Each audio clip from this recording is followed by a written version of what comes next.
بسم الله الرحمن الرحيم نحمده ونصلي على رسوله الكريم أما بعد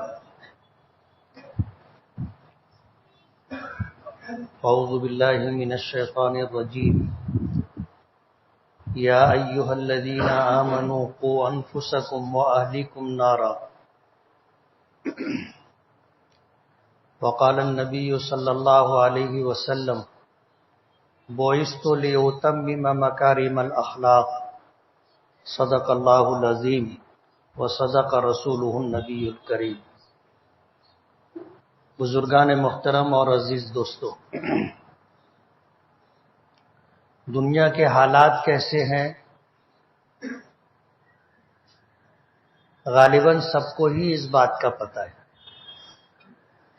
اور خاص طور پر ہمارے ملک کے حالات کیسے ہیں اخبار پڑھنے والے، خبریں سننے والے ایک دوسرے سے حالات پر تجزیہ اور تبصرہ کرنے والے اس بات سے بخوبی واقف ہے کہ آج حالات انتہائی نامساعد ہیں، لیکن ہمارے یہاں مایوسی نہیں ہے۔ ملت اسلامیہ ایسے صبر و آزما حالات سے گزرتی رہی، ہماری تاریخ رہی ہے، اور ہماری تاریخ 1400 سال پر محیط ہے۔ یہ کوئی دن دو دن کی بات نہیں ہے، یہ کوئی نصف صدی اور ایک صدی کا واقعہ نہیں ہے۔ 14 صدیاں گزر گئی، 15ویں صدی سے ہم لوگ گزر رہے ہیں، اس لیے ہماری تاریخ رہی ہے ہم نشیب و فراز سے گزرتے رہے اور صبر و آزما حالات سے مقابلہ کرتے رہے، اور ہماری تاریخ کا یہ سب سے روشن پہلو ہے کہ جب ہم صبر و آزما حالات میں رہے اور ہم نے صبر کیا اور شعور و آگہی کے ساتھ مستقبل کے لیے ہم نے پروگرام طے کیا تو حالات بدلے، اور اللہ پاک نے عروج عطا فرمایا، اللہ نے تحفظ عطا فرمایا، اللہ تعالیٰ نے کام کرنے کے لیے میدان عطا کیا۔ لیکن یہ اس وقت رہا جب ہم صبر کے ساتھ شعور اور آگہی کے پیش نظر آگے بڑھے، اور اگر ہم مرعوب ہو گئے، خوف زدہ ہو گئے، صبر کا دامن ہم نے چھوڑ کر جذباتیت کے ساتھ ہم نے کوئی فیصلہ کیا تو تاریخ میں یہ بھی رہا ہے کہ ہم نے ہمیشہ نقصان اٹھایا۔ جذبات سے مغلوب ہو کر کے فیصلہ کرنا عموماً نقصان دہ ثابت ہوتا ہے، تو سوچ سمجھ کر کے شعور و آگہی کے ساتھ آگے بڑھنا ہماری ذمہ داری ہے۔ آج ملت اسلامیہ میں اصلاح ہو، خوشگوار تبدیلی آئے، ایک اچھا انقلاب برپا ہو اور ملت اسلامیہ اپنا کھویا ہوا وقار حاصل کر سکے اور عظمت کی بلندیوں پر جیسے ماضی میں تھی پھر سے ملت اسلامیہ عظمت کی بلندیوں تک پہنچے، اس کے لیے ہمیں 1400 سال پہلے جانا پڑے گا۔ نبی کریم صلی اللہ علیہ وسلم کی سیرت، آپ کی زندگی، صحابہ کرام رضوان اللہ تعالی علیہ مجمعین کے صبر و عزمہ حالات میں فیصلے، اسے دیکھ کر کے ہمیں مستقبل کے لیے لائے عمل طے کرنا ہوگا۔ آپ اندازہ کریں، نبی کریم صلی اللہ علیہ وسلم تنہا تھے، آپ کے دستے حق پرست پر ایمان قبول کرنے والی سب سے پہلے ایک خاتون تھی، حضرت خدیجۃ الکبریٰ رضی اللہ تعالی عنہ۔ باشعور مردوں میں حضرت ابو بکر صدیق رضی اللہ تعالی عنہ، جو حضور کے دوست تھے، ساتھی تھے۔ بچوں میں حضرت علی رضی اللہ تعالی عنہ، جو حضور کی پرورش میں تھے۔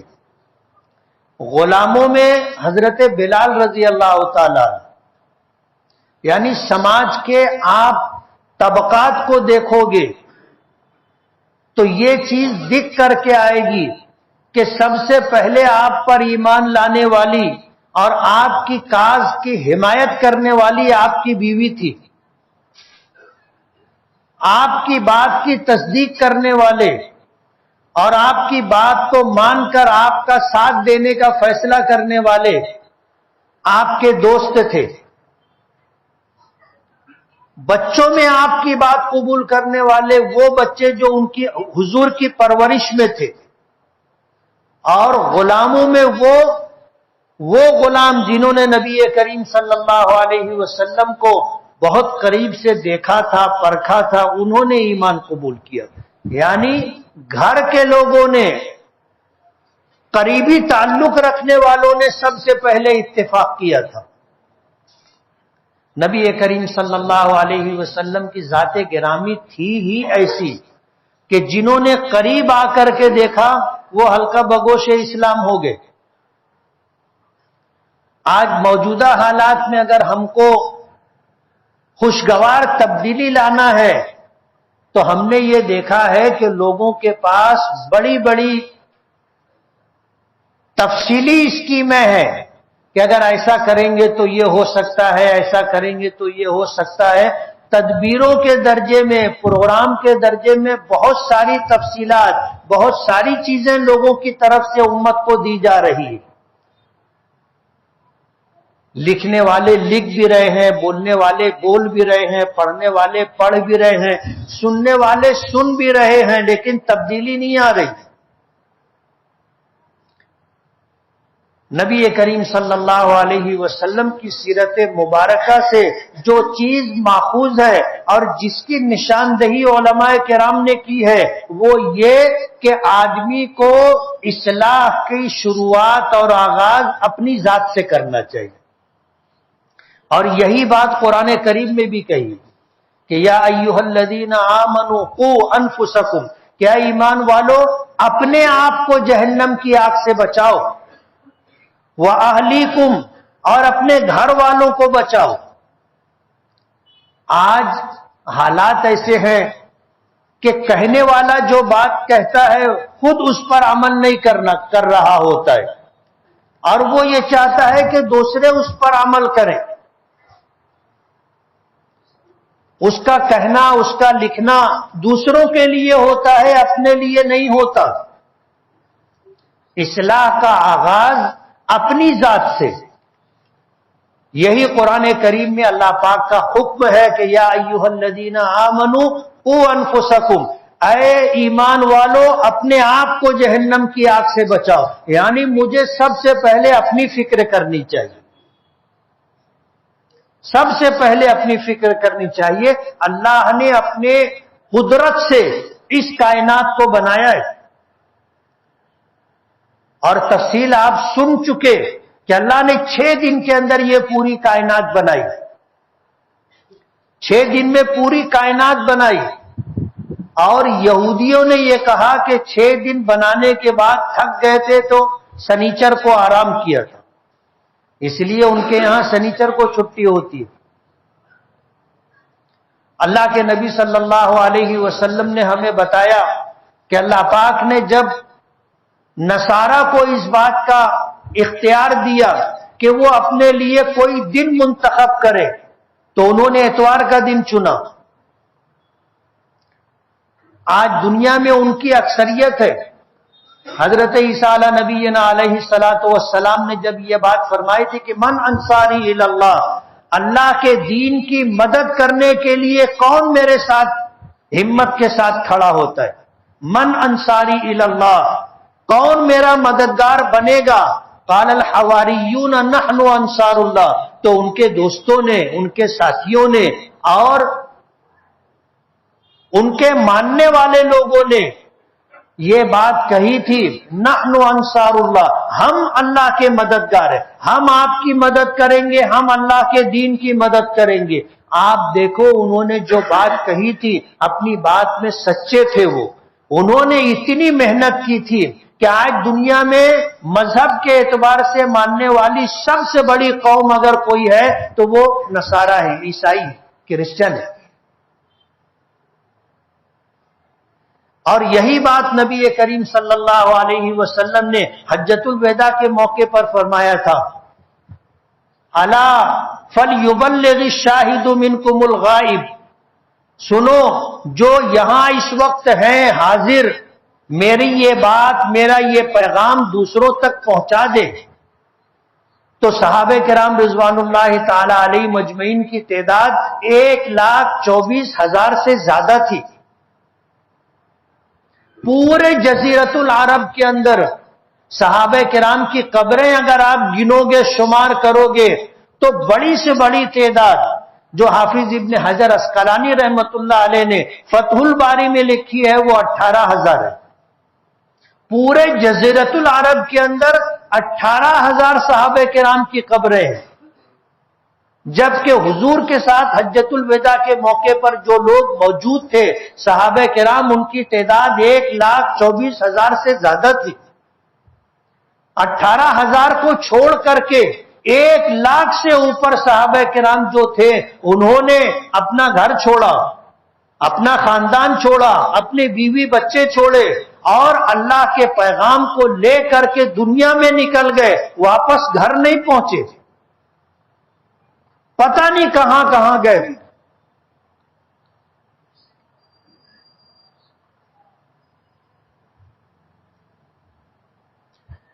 ان کی قبریں کہاں ہیں؟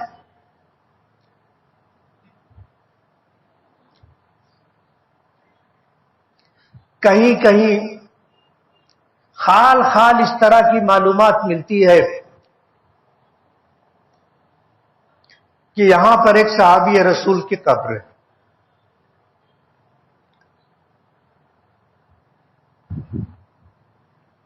اللہ کے دین کا پیغام لے کر کے نکلے، گھر واپس نہیں گئے۔ تو آج دنیا میں عیسائیوں کے بعد اگر مذہب کے اعتبار سے ماننے والوں کی جو دوسری سب سے بڑی تعداد ہے وہ مسلمانوں کی ہے۔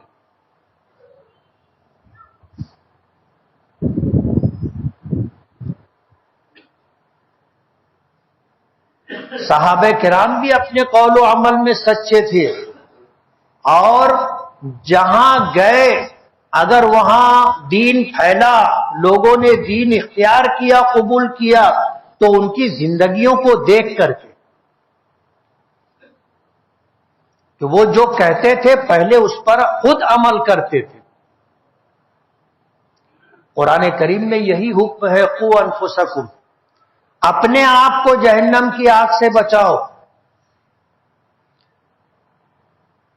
دوسرے نمبر پر وَأَهْلِكُمْ، اپنے گھر والوں کو جہنم کی آگ سے بچاؤ۔ آپ اصلاح کا آغاز اپنی ذات سے کرو، اصلاح کا آغاز اپنے گھر سے کرو۔ پلاننگ پروگرام بہت سارے ہیں، لیکن مصیبت یہ ہے کہ آدمی چاہتا ہے کہ دوسرے عمل کریں، خود عمل کرنے کے لیے تیار نہیں ہوتا، اور ان کی زندگیاں دیکھ لو تو دکھ کر کے آتا ہے کہ یہ جو کہتے ہیں وہ کرتے نہیں ہیں۔ یا ایھا الذین آمنوا لم تقولون ما لا تفعلون، صحابہ کرام میں کچھ لوگ تھے جو آپس میں اس بات کی چرچا کیا کرتے تھے کہ اللہ تعالیٰ کو کون سا عمل پسند ہے، جو کام اللہ کو پسند ہوگا وہ ہم کریں گے۔ اللہ پاک نے پھر جو ہے جہاد کا حکم نازل فرمایا۔ جب جہاد کا حکم آیا تو بہت سارے لوگوں کو چپ لگ گئی، لیکن اکثریت صحابہ کرام کی ایسی تھی کہ تؤمنون باللہ ورسولہ وتجاہدون فی سبیل اللہ باموالکم وانفسکم، اللہ نے فرمایا تم اللہ اور اس کے رسول پر ایمان لاؤ، یہ اللہ کو پسند ہے، اور یہ فرمایا کہ اپنے مالوں کو اور اپنی جانوں کو لے کر کے تم اللہ کے راستے میں اللہ کے دین کی حفاظت کے لیے، اللہ کے دین کی تبلیغ کے لیے اور اللہ کے پیغام کو عام کرنے کے لیے تم اللہ کے راستے میں نکلو۔ اور دین کے دشمنوں سے اگر سامنا ہو تو پھر اپنی جان اللہ کے راستے میں قربان کرو. صحابہ کرام نے کیا.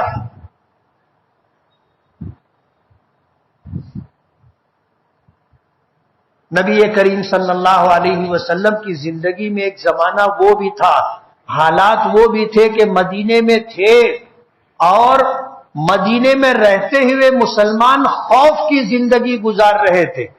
غزوہ خندق کا موقع تھا، غزوہ خندق کا موقع تھا اور خندق کے موقع پر حالات اس طرح کے تھے کہ مسلمانوں کے لیے اپنی حفاظت ایک بہت بڑا مسئلہ ہو گیا تھا. مکے والوں نے اس زمانے میں اتنی بڑی فوج جمع کی تھی، تمام عرب قبائل کو لے کر کے 24,000 کا لشکر تیار کیا تھا اور مدینے پر چڑھ کر کے آئے تھے. اللہ کے رسول صلی اللہ علیہ وسلم نے مشورہ کیا کیا کرنا چاہیے.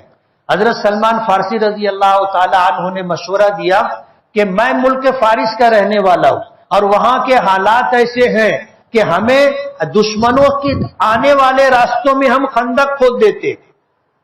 مدینے کے دو طرف کھجوروں کے گھنے باغات ہیں، ایک طرف پہاڑی سلسلہ ہے، ان تین طرف سے کوئی فوج آ نہیں سکتی متحد ہو کر کے. ایک طرف میدانی علاقہ ہے، ادھر خندق کھود دینا چاہیے تو کوئی بڑا لشکر مدینے میں داخل نہیں ہو سکے گا. نبی کریم صلی اللہ علیہ وسلم نے ان کی رائے کو قبول فرمایا اور ہر 10 آدمیوں کو ذمہ داری دی کہ 10 فٹ لمبی اور 10 فٹ چوڑی اور 8 گز گہری خندق کھودی جائے. 10 آدمیوں کو ذمہ داری دی. لوگ لگ گئے اپنے کام سے. خود نبی کریم صلی اللہ علیہ وسلم بنفس نفیس شریک تھے. ایک صحابہ کی ایک جماعت آئی 10 لوگوں کی، کہنے لگے کہ اللہ کے رسول ہم خندق کھود رہے تھے، پتھر کی ایک بڑی چٹان آ گئی اور اتنی سخت ہے کہ اس کو توڑنا مشکل ہو گیا. اللہ کے رسول صلی اللہ علیہ وسلم خود تشریف لے گئے. آپ نے کدال اٹھائی، اللہ کا نام لے کر کے جب کدال ماری تو پوری پتھر کی چٹان ریت کے ڈھیر کی طرح بکھر گئی.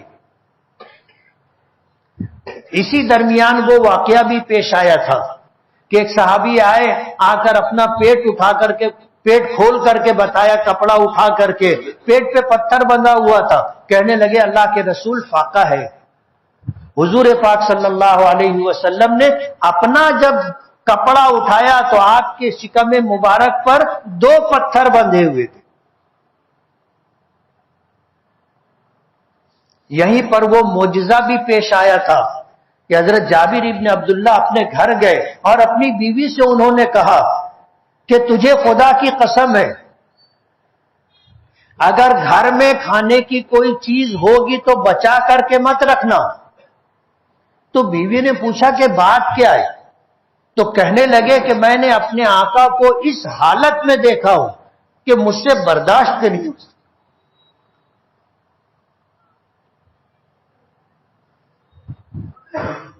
تو بیوی نے کہا تھا گھر میں کیا ہے آپ کو پتا ہے؟ ایک بکری کا بچہ ہے، تھوڑے سے جو ہیں، بس گھر میں کھانے کے لیے اور کچھ نہیں ہے. تو انہوں نے کہا کہ ٹھیک ہے تم جو پیسو اور میں بکری کا بچہ ذبح کرتا ہوں. اور اس کے بعد پھر میاں بیوی کا مشورہ ہوا اور مشورے کے مطابق جا کر کے حضرت جابر نے حضور سے عرض کیا کہ اللہ کے رسول میں نے گھر پر کچھ کھانے کا انتظام کیا ہے، آپ اور آپ کے ساتھ 2-4 لوگ آ کر کھانا تناول کر لیں. تو حضور نے سنا اور اعلان فرمایا کہ بھائی جابر کے گھر سب کی دعوت ہے. حضرت جابر رضی اللہ تعالیٰ عنہ پریشان ہو گئے کہ اب میں نے 2-4 لوگوں کے لیے انتظام کیا اور حضور کو میں نے عرض کیا کہ اللہ کے رسول آپ اور آپ کے ساتھ 2-4 لوگ. حضور نے تو سب کو دعوت دے دی. گھر گئے بھاگے بھاگے، بیوی سے کہنے لگے کہ بات ایسا ہو گیا. تو بیوی نے کہا کہ آپ نے کہا کیا تھا؟ تو بتایا کہ میں نے کہا تھا کہ اللہ کے رسول آپ اور آپ کے ساتھ 2-4 لوگ. تو بیوی نے کہا کہ حضور کو اور 2-4 لوگوں کو جن کو ہم نے دعوت دی ہے ان کو کھلانے کی ذمہ داری ہماری. اور جن کو حضور نے دعوت دی ہے ان کو کھلانے کی ذمہ داری حضور کی. ہم نے تو سب کو دعوت نہیں دی. نبی کریم صلی اللہ علیہ وسلم نے ایک صحابی کو پیچھے سے بھیجا اور کہا کہ جا کر کے کہنا کہ آٹے کے اوپر جو گیلا کپڑا رکھا جاتا ہے کہ اوپر سے آٹا خشک گندھا ہوا آٹا خشک نہ ہو. کہا کہ کہنا کہ وہ کپڑا اس پر سے ہٹایا نہ جائے اور ہانڈی جو آگ پر رکھی ہے اس کا ڈھکن کھولا نہ جائے، میں آتا ہوں. اللہ کے رسول صلی اللہ علیہ وسلم پہنچے. بخاری شریف کی روایت ہے کہ آپ نے کچھ پڑھا اور اس کے بعد آپ نے ہانڈی کا ڈھکن ہٹا کر کے اپنا لعاب مبارک ڈالا اور اس کے بعد آٹے کا کپڑا ہٹایا اور اپنا لعاب مبارک ڈال کر کے کپڑا برابر کیا اور ان سے کہا کہ تم روٹی پکاتے رہو. جابر ابن عبداللہ کی بیوی جو ہے وہ روٹی پکاتی رہی اور نبی کریم صلی اللہ علیہ وسلم اپنے ہاتھوں سے برتن میں روٹی توڑتے اور اپنے ہاتھوں سے شوربہ ڈالتے رہے اور 10 لوگوں کو بٹھاتے رہے ایک خان میں کہ 10 آدمی کھاتے رہو. لوگ آتے رہے، کھاتے رہے اور کھا کر کے جاتے رہے. سبھی لوگوں نے کھانا کھا لیا اور حضرت جابر قسم کھا کر کے کہتے ہیں کہ قسم ہے اس ذات کی جس کے قبضہ قدرت میں ہماری جان ہے، ہانڈی جس طرح ابل رہی تھی اسی طرح ابلتی رہی اور آٹے پر جو کپڑا رکھا گیا تھا وہ کپڑا اسی طرح رہا، کپڑے میں جھول بھی نہیں آیا، جیسا تھا اسی طرح کپڑا رہا. اور سب لوگوں نے کھانا کھا لیا جو خندق کھود رہے تھے. کسی نے حضرت جابر رضی اللہ تعالی عنہ سے پوچھا کہ کھانے والے کتنے لوگ تھے؟ کہا کہ کھانے والے تو ہزاروں لوگ تھے، لیکن خدا کی قسم اگر لاکھوں لوگ بھی ہوتے تو سب کو وہ کھانا کافی ہو جاتا. یہ معجزہ تھا. حالات ایسے تھے، سخت سردی کا موسم تھا، لوگ بھوکے تھے. ایسے وقت میں جس وقت آپ نے کدال ماری تھی اس پتھر کی چٹان پر تو جو چنگاری اس میں سے نکلی تھی، ہوتا ہے پتھر پر آپ کدال مارو، سخت پتھر پر کدال پڑے تو چنگاری نکلتی ہے. جو روشنی تھوڑی بہت تھی، حضور نے فرمایا کہ اللہ تعالیٰ نے مجھے اس روشنی میں ملک روم اور شام دکھائے، اللہ ہماری حکومت اور سلطنت وہاں تک پہنچائے گا. تو منافقین اور یہودیوں نے مذاق اڑایا تھا اور کہا تھا کہ اپنے گھر میں خوف کی زندگی گزار رہے، کھانے کو کھانا میسر نہیں ہے، تن ڈھانکنے کو کپڑا نصیب نہیں ہے اور خوف کی حالت میں ہے کہ دشمن ادھر سے آ جائے گا، ادھر سے آ جائے گا، ادھر سے آ جائے گا. اور بات کرتے ملک شام اور ملک روم کی. ایک زمانہ یہ تھا کہ لوگ تانے دے رہے تھے جان بچانا مشکل ہے اور ملک روم اور ملک شام فتح کرنے کی بات کر رہے تھے، لیکن اللہ کے رسول کی زبان مبارک سے نکلی ہوئی بات سچ ثابت ہوئی. ہمارا تو ایمان ہے، عقیدہ ہے، لیکن تاریخ اس بات کی گواہی اور شہادت دیتی ہے کہ اللہ کے رسول نے جو فرمایا تھا وہ ہو کر کے رہا. حضور کا زمانہ گزرا، مکہ فتح ہو چکا تھا. ابو بکر کا زمانہ آیا، جہاد کا تسلسل تھا. حضرت عمر کا زمانہ آیا، جہاد ہوتے رہے اور اللہ نے اپنے نبی کی بات سچ ثابت کر دی. عراق فتح ہوا، مصر فتح ہوا، شام فتح ہوا، روم فتح ہوا اور اسلامی حکومت اور اقتدار حضرت عمر کے زمانے میں 25 لاکھ مربع میل پر تھی. کہاں تو گھر میں لوگ گھر میں خوف زدہ رہتے تھے کہ کہیں حملہ نہ ہو جائے. حضور کی حفاظت کے لیے دروازے پر رات بھر صحابہ کرام پہرا دیا کرتے تھے. لیکن جو انقلاب آیا وہ اپنی ذات سے آیا. کہ لوگوں، اے ایمان والو، اپنے آپ کو جہنم کی آگ سے بچاؤ، اپنے گھر والوں کو جہنم کی آگ سے بچاؤ. اور صحابہ کرام نے یہی کیا. اور جب جب اسلامی تاریخ اٹھا کر کے دیکھ لو، لوگوں میں جب یہ بات آئی کہ اللہ اس کے رسول پر ایمان کی پختگی اور اسی کے ساتھ اللہ کے راستے میں اپنی جان اپنا مال قربان کرنے کے لیے آدمی تیار ہو جائے، پھر دنیا کی کوئی طاقت اس کو روک نہیں سکتی۔ غزوہ بدر میں آپ دیکھو، مشرکین مکہ کی طرف سے مبارزت کے ساتھ لوگ سامنے آئے، ون بائی ون۔ ایک آدمی ادھر سے نکل کر کے آ کے اس نے چیلنج کیا کہ ہے مجھ سے مقابلہ کرنے والا کوئی؟ 4 آدمی ادھر سے نکل کر کے آئے، انصار ادھر سے مسلمانوں کی طرف سے 4 لوگ گئے، تو انہوں نے پوچھا کہ تم کون ہو؟ مکے کے لوگوں نے پوچھا تم کون ہو؟ تو وہ کہنے لگے کہ ہم انصاری لوگ ہیں، مدینے کے رہنے والے۔ بولے ہمارا تم سے کوئی جھگڑا نہیں، ہمارا تم سے کوئی جھگڑا نہیں ہے، اور ہمارا تمہارا کوئی مقابلہ بھی نہیں، تم واپس جاؤ، ہمارے لوگوں کو بھیجو جو مکہ چھوڑ کر کے مدینہ آئے۔ تو ادھر سے پھر مہاجرین نکلے۔ ایک مکے والوں کی طرف سے جو شخص تھا، اس زمانے کا نامی گرامی پہلوان تھا، مرحب، حضرت علی اس کے مقابلے میں گئے۔ تو اس نے حضرت علی کو پوچھا کہ مجھ کو پہچانتا ہے میں کون ہوں؟ میں وہ شخص ہوں کہ پورے جزیرت العرب میں یہ مشہور ہے کہ میں 100 مردوں پر بھاری ہوں، 100 لوگوں سے اکیلا مقابلہ کر سکتا ہوں، مجھ کو جانتا ہے تو حضرت علی نے کہا تھا کہ ہاں جانتا ہوں۔ تو مجھے جانتا ہے کہ میں کون ہوں؟ کہا کہ میں ابو طالب کا بیٹا علی ہوں، اور میں ایسا شخص ہوں جس کو موت زندگی سے زیادہ عزیز ہے، اللہ کے راستے میں مرنا زندہ رہنے سے زیادہ پسند ہے، میں وہ شخص ہوں۔ مقابلہ ہوا، حضرت علی نے مار دیا، گردن اتار لی۔ اور ظاہر بات ہے جو آدمی مرنے سے نہیں ڈرے، اس سے زیادہ خطرناک آدمی کوئی دوسرا نہیں ہو سکتا۔ صحابہ کرام اپنی جان ہتھیلی پر نکلے، اور اللہ کا وعدہ ہے اور سچا وعدہ ہے، آپ بہت دور مت جاؤ، ابھی افغانستان دیکھ لو، امریکہ جیسی سپر پاور طاقت ناٹو کی فوجیں لے کر 24 ملکوں کی فوجیں افغانستان میں پڑی تھی، اور افغان مجاہدین جن کو طالبان کہا جاتا ہے، جب یہ مقابلہ کرنے پر آئے اپنا گھر چھوڑ کر کے نکلے، 20 سال گھر واپس نہیں گئے، اس لیے کہ جو گھر جائے گا وہ پکڑا جائے گا۔ 20 سال تک سپر پاور سے لڑتے رہے۔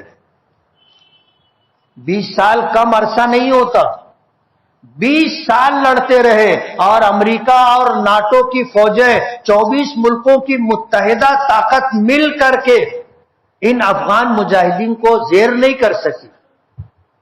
مجبور ہو کر قطر جیسے اسلامی ملک سے کہا کہ ہماری بات کرواؤ، ہماری بات کرواؤ۔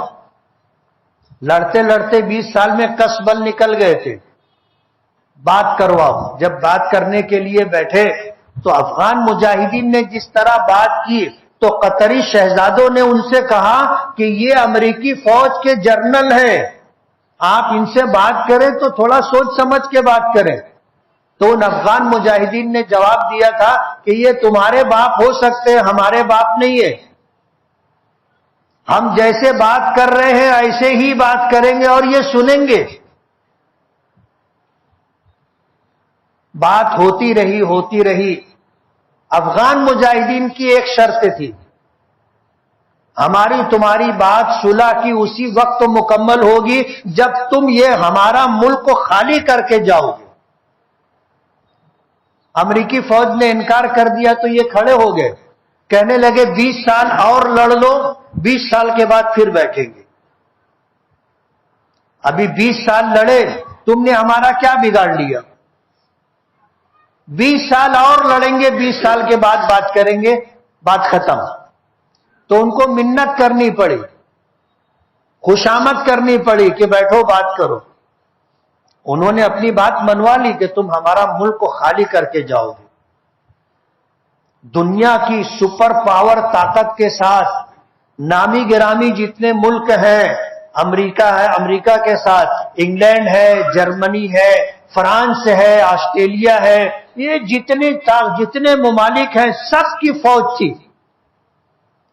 ماننا پڑا کہ ٹھیک ہے ہم جا رہے ہیں، اور گئے تو ایسی بدحواسی میں گئے کہ اپنا سب چھوڑ کر کے چلے گئے نا.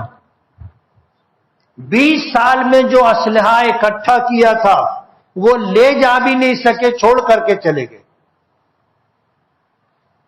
اللہ کا وعدہ سچا ہے، تؤمنون باللہ ورسولہ وتجاہدون فی سبیل اللہ باموالکم وانفسکم، کہ تم اللہ اس کے رسول پر ایمان لاؤ اپنے مالوں کے ذریعے، اپنی جانوں کے ذریعے، اللہ کے راستے میں اللہ کے دین کی تبلیغ، اللہ کے دین کی نشر و اشاعت، اللہ کے دین کی حفاظت و بقا، اللہ کے دین کی سربلندی کے لیے جد و جہد اور کوشش کرو. جہاں مال لگانا ہو مال لگاؤ، جہاں جان لگانی ہو وہاں جان لگاؤ، اللہ تمہیں سربلندی دے گا. اللہ اپنے وعدے میں سچے. 1400 سال پہلے کی تاریخ تو ہے، قریب کی تاریخ افغانستان کی آپ دیکھ لو. دنیا حیران ہے، دنیا حیران ہے کہ کیا ہوا. لیکن پرچار اور چرچا اس لیے نہیں کہ ان کی ذلت اور رسوائی کی بات ہے. کیا ہے افغانیوں کے پاس؟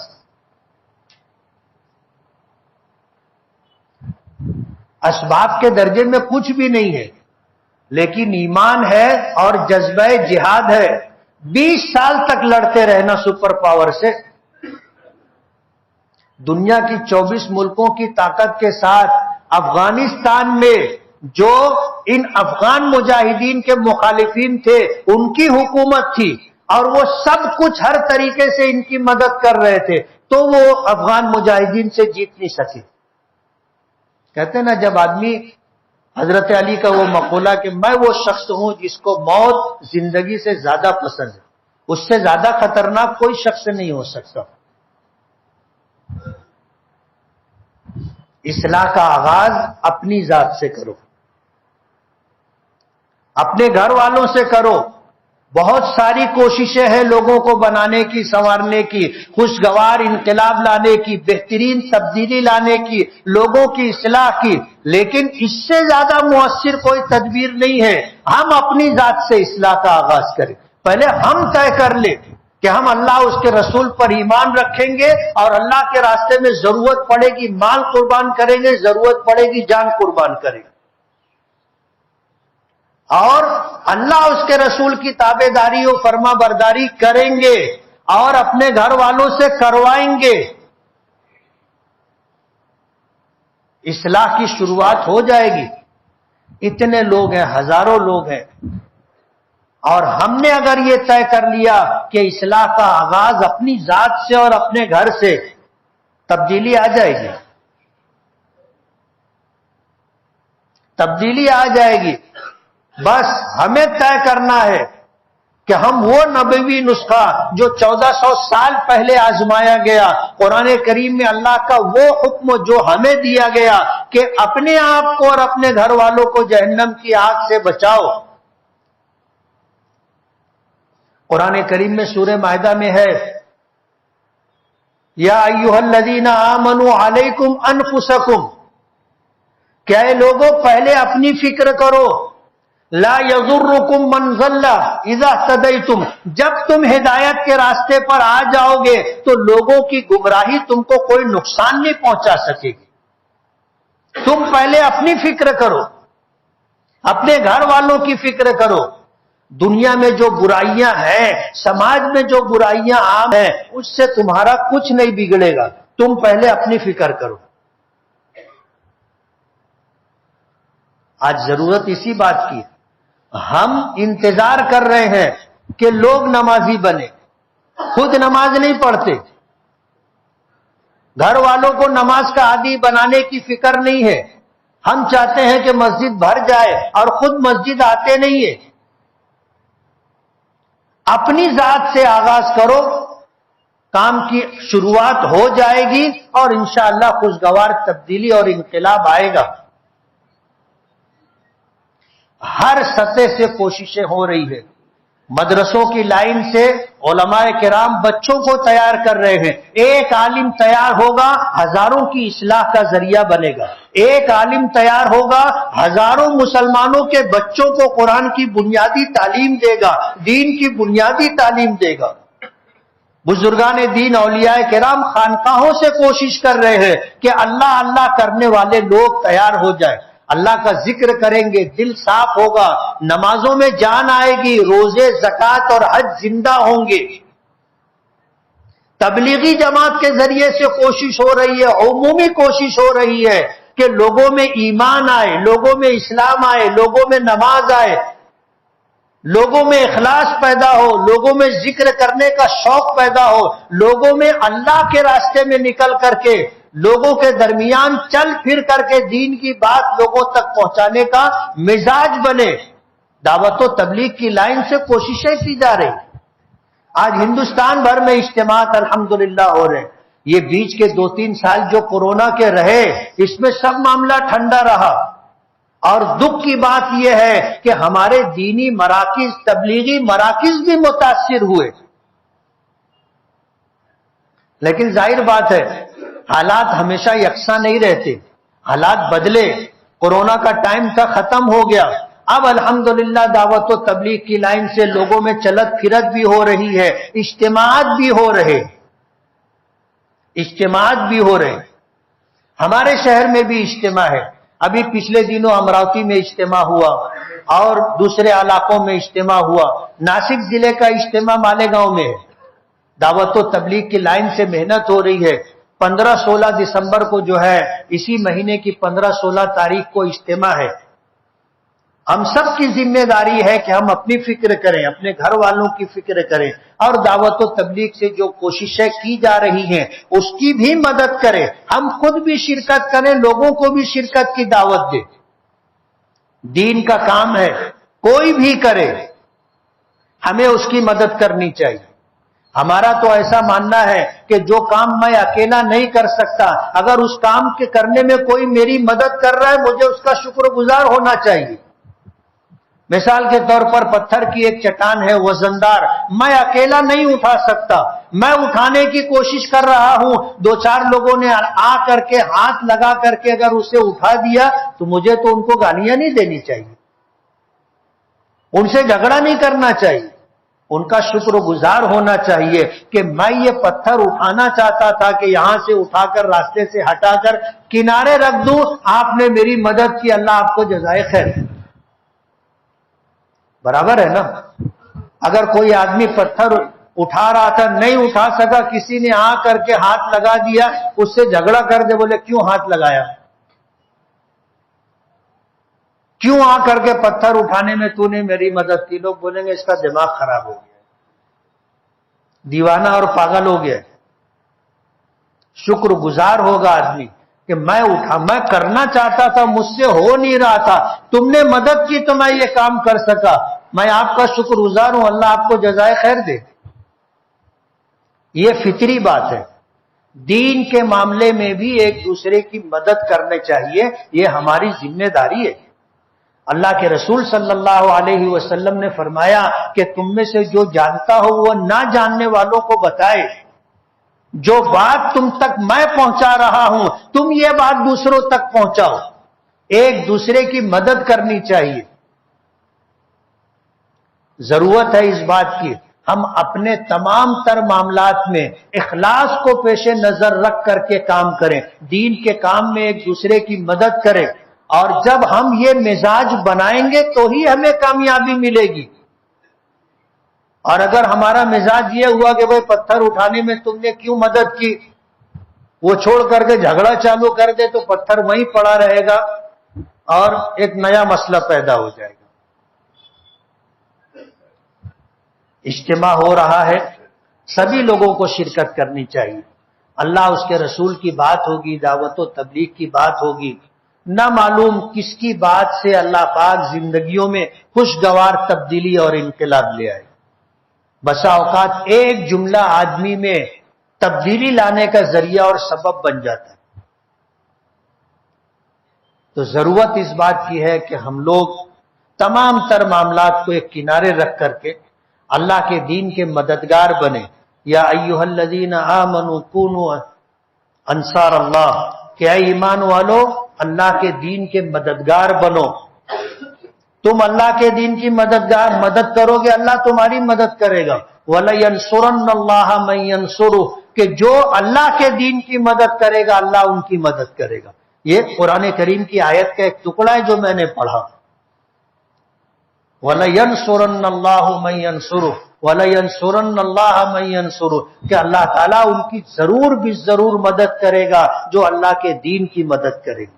آج اگر ہم یہ چاہتے ہیں کہ ہم خوشحالی کے ساتھ مطمئن زندگی گزارے، جان مال دین و ایمان عزت و آبرو، اور ہمارے دینی مراکز مساجد خانقاہیں محفوظ رہیں آباد رہیں، تو ہمیں دین کا کام کرنا ہوگا اور دین کا کام کرنے والوں کی مدد کرنی ہوگی، تو انشاءاللہ ہماری زندگی میں بھی تبدیلی آئے گی۔ اللہ تعالی ہمیں عمل کی توفیق عطا فرمائے۔ وآخر دعوانا ان الحمدللہ رب العالمین۔